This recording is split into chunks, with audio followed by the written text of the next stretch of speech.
waiting and working is made clear. In the first, we see that waiting brings the needed strength for working, that it fits for joyful and unwearied work.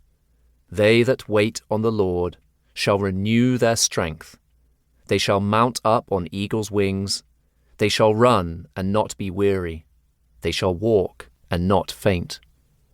Waiting on God has its value in this: it makes us strong in work for God. The second reveals the secret of this strength. God worketh for him that waiteth for him. The waiting on God secures the working of God for us and in us, out of which our work must spring.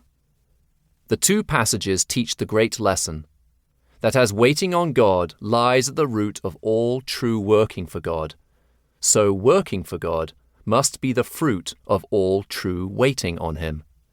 Our great need is to hold the two sides of the truth in perfect conjunction and harmony. There are some who say they wait upon God, but who do not work for him. For this there may be various reasons.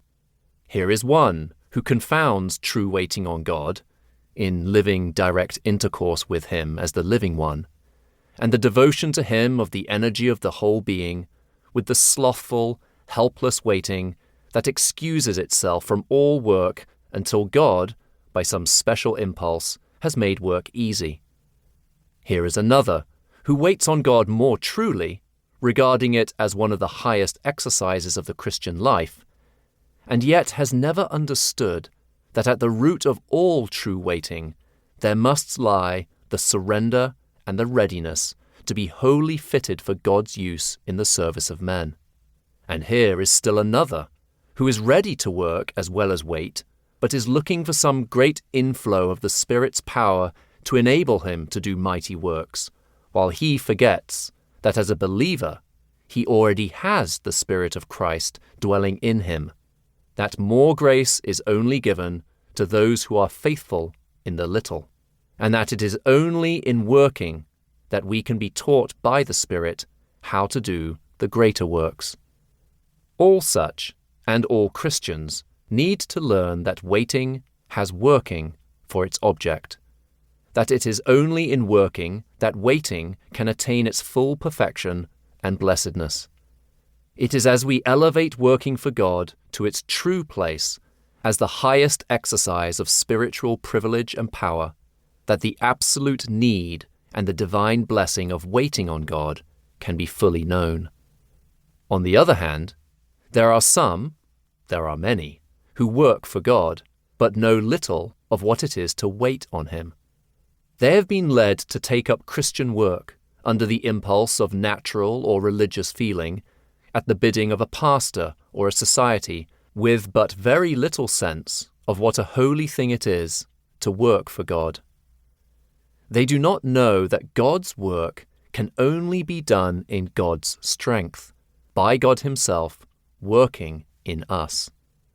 They have never learnt that, just as the Son of God could do nothing of himself, but that the Father in him did the work, as he lived in continual dependence before him, so, and much more, the believer can do nothing but as God works in him.